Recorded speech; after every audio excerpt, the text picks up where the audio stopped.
السلام علیکم reader, this is my first time voice over, so اگر کوئی مسٹیک ہو تو اس کو اگنور کریے گا۔ جرم عشق از قلم مغل زادی۔ عشق کو جرم سمجھتے ہیں زمانے والے، جو یہاں پیار کرے گا وہ سزا پائے گا۔ وہ کچن میں داخل ہوا تو سامنے ہی وہ قاتل حسینہ چائے کپوں میں انڈیل رہی تھی۔ آپ کافی خوش ہیں؟ اس نے اس کے مسکراتے چہرے کو نظروں کے اظہار میں لیے پوچھا۔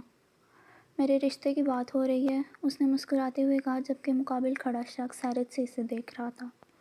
آپ تو انکار کر چکی تھی شادی کے لیے۔ ہاں، کیونکہ تب میں شادی نہیں کرنا چاہتی تھی، اب میں 28 کی ہونے والی ہوں، اب مجھے شادی کر لینی چاہیے، اس نے مسکراتے ہوئے کہہ کر چائے اٹھا کر باہر کی طرف قدم بڑھائے۔ تبھی اس نے اس کو بازو سے تھام کر روک لیا۔ انکار کر دیں پلیز۔ اس کی آنکھوں اور لہجے میں عجیب بے قراری تھی، جسے دیکھ وہ ٹھٹک گئی۔ ڈیڈ، ثنا آپی کا بیبی چاکلیٹ کھائے گا؟ وہ ننھی سی 8 سالہ لڑکی اپنے چھوٹے سے بیگ میں چاکلیٹ رکھتے ہوئے بولی۔ نو مائی ڈیئر، وہ ابھی بہت چھوٹا ہے، عاصم صاحب نے اپنی جان سے عزیز بیٹی کو پیار کرتے ہوئے کہا، جس پر وہ کچھ اداس ہو گئی۔ عاصم علی اپنی بیوی شیلا بیگم اور بیٹی ماہین عاصم کے ساتھ رہتے تھے۔ شیلا بیگم کی سب سے بڑی بہن کی بیٹی ثنا ان کے پڑوس میں ہی اپنے ساس سسر اور شوہر کے ساتھ رہتی تھی۔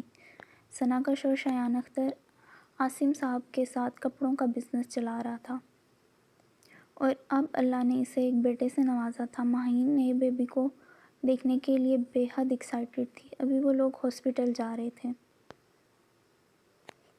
شانی بھائی، یہ آپ جیسا دکھتا ہے، ماہین نے عاصم کی گود میں موجود بیبی کے ہاتھوں سے کھیلتے ہوئے کہا۔ مگر اس کی آئز تو میرے جیسی ہیں، بیبی کی آنکھیں کھلنے پر وہ جوش سے بولی۔ شایان نے مسکراتے ہوئے اسے گود میں بھر کر اس کے گال چومے۔ وہ شایان سے کافی اٹیچ تھی، دونوں گھروں وہ اکلوتی لاڈلی تھی، مگر اب اس کا پارٹنر بھی آ چکا تھا۔ ڈیڈ، یہ مجھے خالہ بولے گا؟ ماہین کے کہنے پر عاصم نے مسکرا کر سر اس بات میں ہلا دیا۔ وہ اپنی گولڈن براؤن آنکھیں ٹپ ٹپاتے اسے دیکھنے میں محو تھی۔ اس کا نام کیا ہے؟ کافی دیر بعد اسے خیال آیا۔ ولید شایان نے مسکرا کر کہا۔ آج سے یہ ولی ہوگا، سب اس کو ولی بولیں گے، اٹس مائی آرڈر، اس نے اعلان کرنے والے انداز میں کہا۔ ولی کی پیدائش کو 1.5 ماہ ہو گیا تھا۔ مائی اسکول سے آتے ہی ولی کے پاس پہنچ جاتی، پورا وقت اس کے ساتھ کھیلتی۔ آج بھی وہ اسکول سے آتے ہی ولی سے کھیلنے پہنچ گئی، مگر ولی صاحب نے چیخ چیخ کر پورا گھر سر پہ اٹھا رکھا تھا۔ سب اسے بہلانے کی کوشش میں ہلکان ہو رہے تھے۔ ماہی نے آتے ہی اس کو اٹھا لیا اور موصوف اس کی گود میں آتے ہی کلکاریاں مار کر کھیلنے لگے۔ سب حیران تھے، پچھلے 1 گھنٹے سے وہ سب اسے خاموش نہ کر پائے، اور ماہی کے اٹھاتے ہی وہ خوش ہو گیا تھا۔ وقت گزرتا گیا، ولی ماہی کے ساتھ اس قدر اٹیچ ہو گیا کہ اس نے کبھی کوئی دوست بنانا ضروری نہ سمجھتا۔ ولی اکثر کسی چیز کی ضد لگا لیتا تو ماہی کے سمجھانے پر فوراً مان جاتا۔ وہ باقی سب سے اکثر بدتمیزی کر جاتا تو ماہی کی ناراضگی کے ڈر سے فوراً سوری کر لیتا۔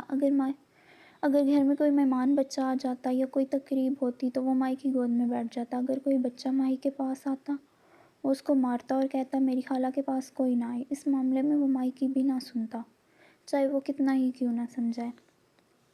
وقت گزرتا گیا اور زندگی کی گاڑی دوڑتی رہی۔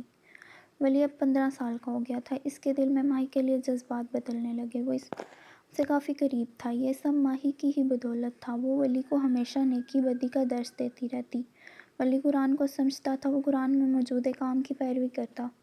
جب اس پہ یہ ادراک ہوا کہ ماہی اس کی زندگی میں کیا اہمیت رکھتی ہے، تو اس کے دل میں پہلا خیال جو آیا وہ یہ تھا، وہ میری خالہ ہیں۔ اس نے خود کو سمجھایا۔ رات کے 10 بج رہے تھے۔ وہ نماز پڑھ کر سونے کی کوشش کر رہا تھا، مگر سوچیں بے چین کیے ہوئے تھی۔ وہ تمہاری سگی خالہ نہیں ہے، اس کے اندر سے آواز آئی۔ پھر بھی وہ مجھ سے بڑی ہیں۔ یا اللہ، یہ میں کیا سوچ رہا ہوں؟ اس نے خود کو سرزنش کی، اور پھر ایسا سوچنے سے خود کو باز رکھنے کا عہد کیا۔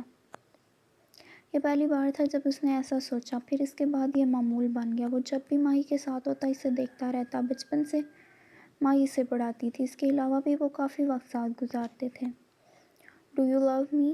ہر دوسری بات کے بعد وہ اس سے پوچھتا۔ یس my dear, I love you so مچ، وہ مسکراتے ہوئے اس کے گال کھینچ کر کہتی، مگر اس کی بے چینی ختم نہ ہوتی۔ نامحسوس انداز میں اس نے ماہی کو خالہ کہنا چھوڑ دیا تھا۔